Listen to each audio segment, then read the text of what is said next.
New York City Council Speaker Melissa Viverito, who led a protest today in front of Trump headquarters, and Katrina Pearson, Trump campaign national spokesperson. Great to see you both. Katrina, let me start with you on I'm offering my take there as a lawyer. You know, I've been doing legal analysis for the channel. I mean, Trump can argue. He can argue the merits. He's going to get his day in court on the merits. I have no idea whether he's going to win or lose this lawsuit. But your take on that you can't create a conflict of interest about a judge just by complaining about him. Well, Megan, first, the history of the case is extremely important, too, because you're right. This has been going on for a couple of years, but this was not the original judge on the case. When this judge got to the case, he appointed the law firm that you mentioned, as well as another one who does support Barack Obama. Let me just stop you right there, okay, because I want to make sure that the record is clear. What happened in this case, there was a judge. She retired. As she retired, her cases got reassigned. Judge Curiel took the case. He did not assign a law firm. The law firm that paid Hillary and Bill speaking fees was already on the case, Katrina. They were already on the case. And the other law firm, do you have that one? Already on the case, yes. 3 women. It was the first law firm of 3 women who started the case. Then they brought in a big dog law firm once it became a class action. And both of them were on the case before Judge Curiel was.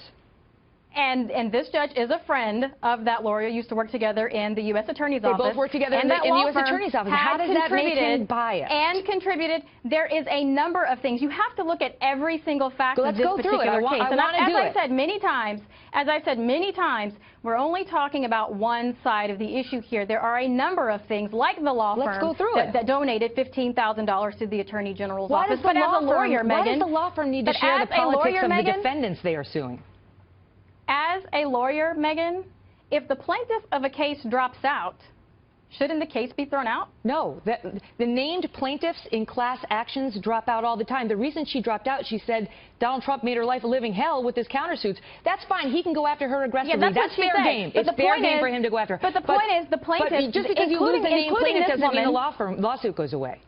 Including this plaintiff, all of the other plaintiffs who are on this case have reports that are out there. 98%approval.com has 10,000 students who were extremely satisfied with what they had. Let me bring in Melissa on that. That is one thing that Trump has in his favor, that there was a high approval rating at Trump University. This is just an example of how facts don't matter, right? The truth doesn't matter here. This is really about the most serious position in this country, and he is defaming and detracting attention away from the essence of this case. This is an individual, Donald Trump, who is a charlatan and who is a racist. What he has done is set up this university, and he has bilked individuals from money. Well, he'll have his day in court on that. But this is a distraction. The fact that he's trying to focus and create an issue where there is none around the character of this judge, who has an incredible record and is impeccable, just based on throwing out that he happens to be Mexican-American or of Mexican descent, is a distraction, and is trying to draw attention to that issue as opposed to the facts of this case, which is that he has bilked individuals of their money. He has basically tried to take advantage of Latinos, in particular, of the foreclosure crisis. But for the record, that is the essence of the case. Well, it wasn't just Latino plaintiffs in that. Understood. But Katrina, let me ask you, I mean, the impact of Latinos is what is it about Judge Curiel's Mexican heritage that makes him unable to hear the case? Because that's what Trump has been hitting repeatedly. For the record, Megan, this was the media and his opponents talking about Trump University. He didn't volunteer this information. He brought it up on the campaign trail. Of course he did, because he's defending himself and he's defending the school that he started, because there were 10,000 people who were happy. What is it about the judge's heritage that makes him unfair? It's connected to the activism, and it's also connected to his policies. And people keep leaving out that second part. Hold on, because this woman just had a press conference with the National Action Network, whose entire premise is based upon injustice by race. Well, she's in race. The report is already out there. The report is out there. And you are. But tell the people who you are.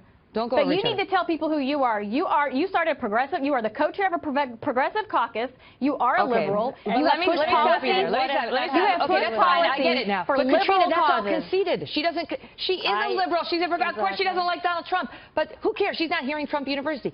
She's here to offer the other side. My question to you is, what is it about the judge's heritage that makes him unable to hear the case? Mr. Trump's policies, again, as he has said, he wants to build the wall.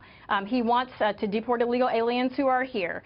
This particular judge, aside from all of the things I've just mentioned, who is also, and I heard on your show, you were talking about the La Raza Lawyers Association. And you're right, it's not a chapter of the La Raza Council. However, the two organizations do work together, and the founder of the La Raza Lawyers Association has traveled and given speeches like the one in San Francisco in 2008.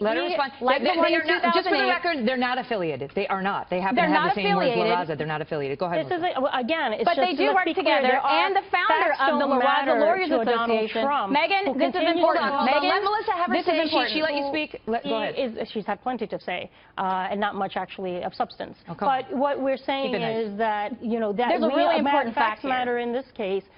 Donald Trump does not present any facts. This judge, again, he's questioning the character of a judge without foundation. This is a judge who has a stellar record, who actually had to have protection because he was defending and trying to ensure that we were not getting drugs. He was defending. He went after the Mexican drug cartel. Yeah, he had to live in basic hiding for a year. He had protection. So he has put his life on the line for this country. I'm going to leave it at this for this and I think that that's important to remember. But the founder of the La Raza Lawyers Association, and he's going to get his day in court. He doesn't have to destroy the judge in the process. But he traveled telling lawyers how to avoid negative immigration incidences when crimes are committed. That is a problem. Well, I got to go because I got Dr. Ben Carson, but I love having you both here. Thank you very much for a spirited debate. Thank you.